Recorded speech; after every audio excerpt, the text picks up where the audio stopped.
আঞ্চলিক দললৈ যাব নেকি বিজেপি বিধায়কৰ পুত্ৰ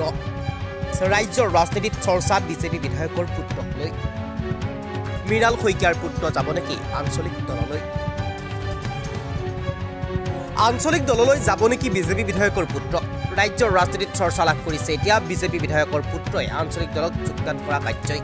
খুমটাইৰ বিধায়ক মৃণাল শইকীয়াৰ জ্যেষ্ঠ পুত্ৰ বুবলুবাহন শইকীয়াই শীঘ্ৰেই আঞ্চলিক ৰাজনৈতিক দলত যোগদান কৰাৰ খবৰ ওলোৱাৰ পিছতেই পোনপ্ৰথমবাৰৰ বাবে জুকিবাৰীত এনিডক্সৰ সন্মুখত ব্যক্ত কৰিলে প্ৰতিক্ৰিয়া দীৰ্ঘদিনৰে পৰা সামাজিক ক্ষেত্ৰত জড়িত হৈ অহা বুবলুবাহনে কোনো ৰাজনৈতিক দললৈ যোৱাৰ কথা ভবাই নাই সৰুৰে পৰা সামাজিক কামত জড়িত হৈ ভাল পায় বুবলুবাহনে আৰু তেনেদৰে মন্তব্য কৰিলে সংবাদ মাধ্যমৰ সন্মুখত কালি যি বিশেষ সংবাদ মাধ্যমত এই বিষয়টোৰ চৰ্চা লাভ কৰিছিল আৰু এই বিষয়টো সম্পূৰ্ণ ভিত্তিহীন আৰু মিছা বুলি মন্তব্য কৰিছে বুবলুবাহনে মোৰ মুখৰ পৰা কেতিয়াও এই কথা ওলোৱা নাই কেনেকৈ এই বিষয়টো প্ৰচাৰ কৰিলে দুই এক নিউজ চেনেলে মই নিজেই আচৰিত হৈছোঁ এনিডক্সৰ কেমেৰাৰ সন্মুখত প্ৰতিক্ৰিয়া প্ৰকাশ কৰিছে বিধায়ক মৃণাল শইকীয়াৰ পুত্ৰ বুবলুবাহন শইকীয়াই আচলতে বাতৰিটো দেখি পেলাই ময়ো অলপ আচৰিত হৈছোঁ কাৰণ মোৰ তেনেকুৱা ধৰণৰ কোনো পৰিকল্পনা নাই অন্ততঃ এতিয়া বৰ্তমান সময়ততো নাই আৰু মই আপোনাক ক'ব বিচাৰোঁ যে মই আপোনাৰ দেউতাৰ লগত আগৰ পৰাই মাজে সময়ে মই ৰাইজৰ যদি কিবা বিপদ হয় মই ৰাইজৰ মাজলৈ যাওঁ সেইটো মই কোনো কিবা স্বাৰ্থসিদ্ধিৰ কাৰণে বা ৰাজনীতিক কাৰণত নাযাওঁ মই যাওঁ মই তেখেতসকলক ভাল পাওঁ আৰু তেখেতসকলে খুমটাইৰ এজন লোকে আমাৰ পৰিয়ালৰ মানুহখিনিক যিদৰে মৰম কৰে বা যিদৰে আঁকোৱালি লৈছে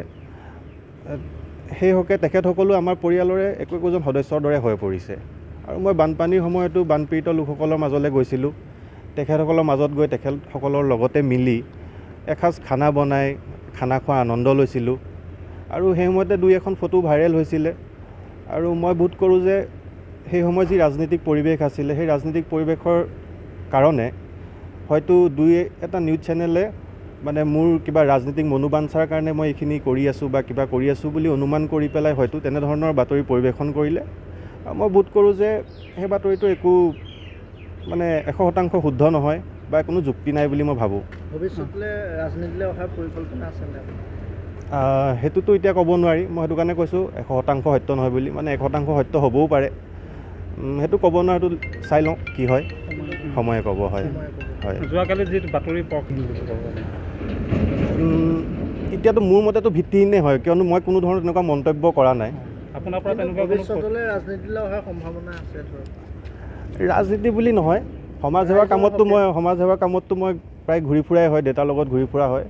সেইটো মই ৰাজনীতি বুলি নকওঁ আৰু পিছত যদি কিবা কাৰণত হ'ব পাৰে এইটো চাই লওঁ সেইটো ডেষ্টিনিয়ে ক'ব আপোনাক দেউতাই কি কয় কেনেধৰণে দেউতাই মোক একো ক'বই নালাগে আমি সৰুৰ পৰা তেনেধৰণেই ডাঙৰ হৈছোঁ আমি বেলেগক সহায় কৰা বা বেলেগৰ কাৰণে কিবা কৰা মানে আমি সেইখিনি দেখিয়ে ডাঙৰ হৈছোঁ আমাৰ ককা হওক বৰ্তা খুৰা সকলো দেখি আমি তেনেকৈ ডাঙৰ হৈছোঁ দেউতাই ক'বলৈ একো দৰকাৰ নাই আমি নিজৰ কাৰণে সক্ৰিয় ৰাজনীতিলৈ অহাৰ কথা কয় নে কেতিয়াবা নাই তেনেধৰণে একো কোৱা নাই মানে যিহেতু বহিলে ৰাজনীতিৰ কথা ইমান পতা নহয় আমাৰ আমি বেলেগ ধৰণৰ টপিকতে কথা পাতোঁ ৰাজনীতিৰ কথাই পতা নহয় আমাৰ ঘৰত হয় কৰিছিলোঁ হয় ৰাইজৰ কাম কৰি ভাল হয় সেইটো মই ক'লোঁ আমি তেনেকৈ ডাঙৰ হৈছোঁ ৰাইজৰ হকে কিবা কাম কৰাৰ কাৰণে ডাঙৰ হৈছোঁ হয় কিন্তু এতিয়া ৰাজনীতিৰ পথাৰলৈ অহা কথা ভবা নাই তেনেকৈ ভবা নাই নিপকোৰ কেছটো এতিয়া কি হৈ আছে আমি ডিষ্ট্ৰিক্ট কোৰ্টত যুঁজিলোঁ এতিয়া সেই কেছটো আপোনাৰ হাইকোৰ্টলৈ গৈছে তাত হাইকোৰ্টত এতিয়া ৰিজাল্ট আহিবলৈ অকণ টাইম আছে আৰু কেইটামান শুনানি বাকী আছে তাৰপিছত দেখা যাব কি ৰিজাল্ট দিয়ে পজিটিভেই হ'ব বুলি ভাবিছোঁ মানে মইতো একো মন্তব্য কৰা নাই